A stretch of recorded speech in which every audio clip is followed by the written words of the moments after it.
उच्चिष्ट गणेश कवच प्रारंभः। देव्युवाच देवदेव जगन्नाथ सृष्टिस्थिति लयात्मका। विना ध्यानं विना मंत्रं विना होमं विना जपं येन स्मरणमात्रेण लभ्यते चासु चिन्तितं तदेव श्रोतुमिच्छामि कथयस्व जगत्प्रभो। ईश्वर उवाच शृणु देवी प्रवक्ष्यामि गुह्याद्गुह्यतरं महत्।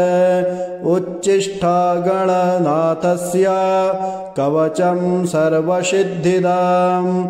अल्पायसैर्विना कष्टैर्जपमात्रेण सिद्धिदाम्।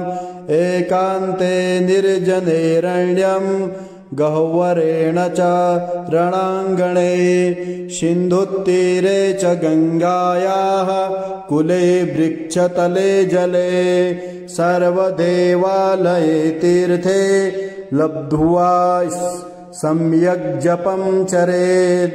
स्नानशौचादिकं नास्ति निर्वर्धनं प्रिये। दारिद्र्यान्तकरं शीघ्रं सर्वतत्त्वजनप्रिये। सहस्रशपथं कृत्वा यदि स्नेहोऽस्ति मां प्रति। निन्दकाय कुशिष्याय खलाय कुटिलाय च। दृष्टाय परशिष्याय घातकाय शठाय च। वञ्चकाय वरघ्नाय ब्रह्माणि गमनाय च। असक्ताय च क्रूराय गुरोद्रोह हरताय च। न दातव्यं कदाचन। गुरुभक्त्या यदातव्यं सच्छिष्याय विशेषतः। तेषां सिद्ध्यन्ति शीघ्रेण ह्यन्यथा न च सिद्ध्यति। गुरुसन्तुष्टि मात्रेण कलौ प्रत्यक्षसिद्धिदम्। देहौर्चिच्चेष्टैः प्रजपत्वव्यं तथोत्तिष्ठैर्महामनुः। आकाशे च फलं प्राप्तं नान्यथा कवचं मम। येषां राजवती विद्या विना पुण्यं न लभ्यते। अथ वक्ष्यामि देवेशे कवचं मन्त्रपूर्वकं येन विज्ञानमात्रेण राजभोगफलप्रदम्। ऋषिर्मे गणकः पातु शिरसि च निरन्तरं। त्राहि मां देवि गायत्री छन्दो ऋषिः सदा मुखे। हृदये पातु मां नित्या मुच्चिष्टा गणदेवता। गुह्ये रक्षतु तद्बीजं स्वाहा शक्तिश्च पादयोः। कामकीलक सर्वाङ्गे विनयोगश्च सर्वदा। पार्श्वद्वये ये सदा पातु स्वशक्तिं गणनायकः। शिखायां पातु तद्बीजं भ्रूर्मध्ये तारबीजकम्। हस्तिवक्त्रश्च शिरसि लम्बोदरो ललाटके। उच्चिष्टो नेत्रयो पातु कर्णौ पातु महात्मने। पाशाङ्कुश महाबीजं नासिकायां च रक्षतु। भीतिस्वरः परः पातु अस्यं जिह्वा स्वयं वपुः। तद्बीजं पातु मां नित्यं ग्रीवायां कण्ठदेशके। गम्बीजं च तथा रक्षे तथा त्वग्रे च पृष्ठके। सर्वकामश्च पातु मां च करद्वये। उच्चिष्ठाय च हृदये बह्नि बीजं तथोदरे माया बीजं तथा कट्यां द्वावूरु सिद्धिदायकः जङ्घायां गणनाथश्च पादौ पातु विनायकः शिरसः पादपर्यन्तमुच्छिष्ट गणनायकः आपादमस्तकान्तं च उमापुत्रश्च पातु मां दिशोष्टौ च तथा कोशे पाताले विदिशाष्टके अहर्निशं च मां पातु मदचञ्चललोचनः जले नले च संग्रामे दुष्टकारागृहे वने राजद्वारे घोरपथे पातु मां गणनायकः इदं तु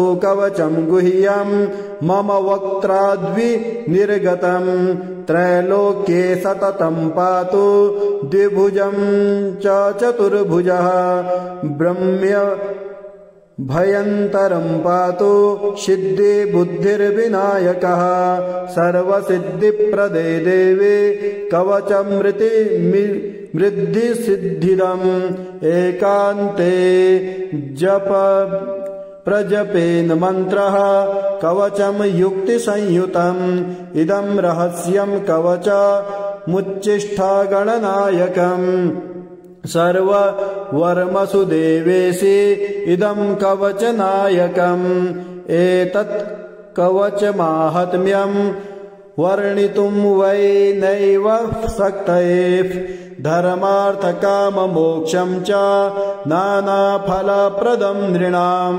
शिवपुत्रः सदा पातु मां सुरार्चितः गजाननः सदा पातु गणराजश्च पातु मां सदा शक्तिरतः पातु मां कामवः विह्वलः सर्वाभरणभूषाढ्यः पातु मां सिन्दूरार्चिता पञ्चमोदकरः पातु मां पार्वतीसुतः पाशाङ्कुशधरः पातु मां च धनेश्वरः गदाधरः गदा पातु मां काममोहितः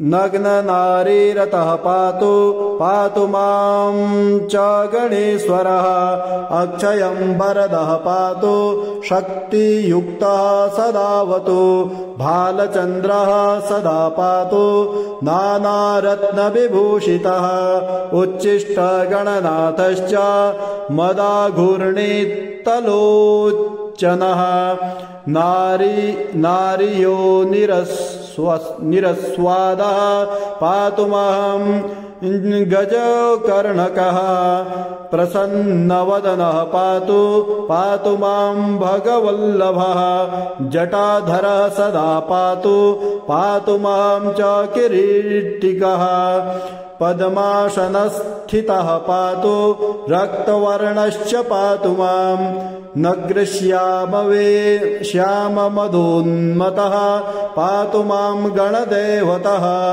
वामाङ्गे सुन्दरी युक्तः पातु मां मन्मथप्रभः प्रभुः क्षेत्रपः पिसितः पातु मां सुति पाठकः भूषणाढ्यस्तु मां पातु नानाभोगशमन्वितः स्मिताननः सदा पातु श्रीगणेशकुलान्वितः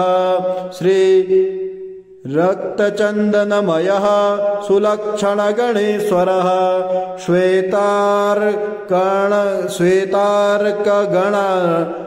गणनाथश्च हरिद्रागणनायकः पारभद्रगणेशश्च पातु सप्तगणेश्वरः प्रवालकगणाध्यक्षो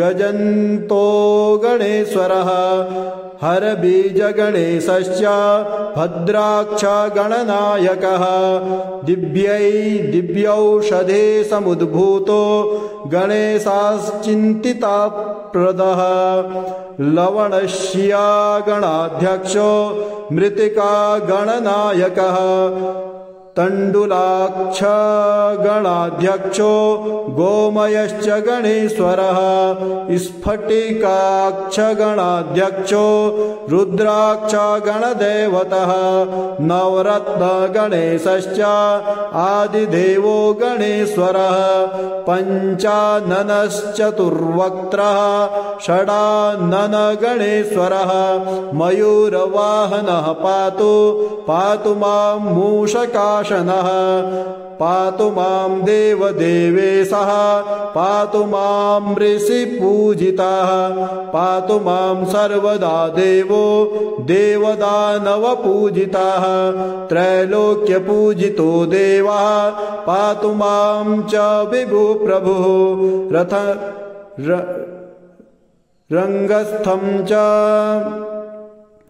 सदा पातु सागरस्थं सदावतु भूमिस्थं च सदा पातु पातलस्थं च पातु माम् अन्तरिक्षे सदा पातु आकाशस्थं सदावतु चतुष्पथे सदा पातु त्रिपथस्थं च पातु मां बिल्वस्थं च वनस्थं च पातु मां सर्वतस्तनं राजद्वारस्थितं पातु मां शीघ्रसिद्धिदः भावानि पूजितः पातु ब्रह्माणि विष्णुशिवार्चिताः इदं तु कवचं देवी पठनात् सर्वसिद्धिदम् उच्छिष्टगणनाथस्य समन्त्रं कवचं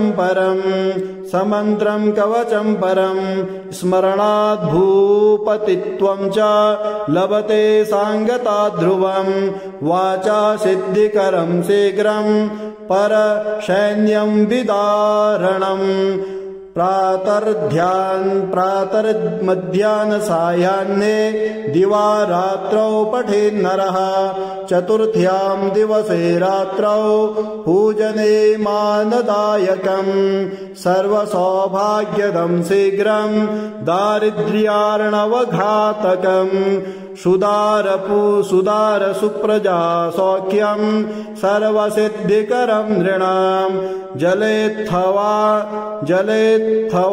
नलेरण्ये सिन्धुतीरे सरितटे शंसाने दूरदेशे च रणे पर्वतगह्वरे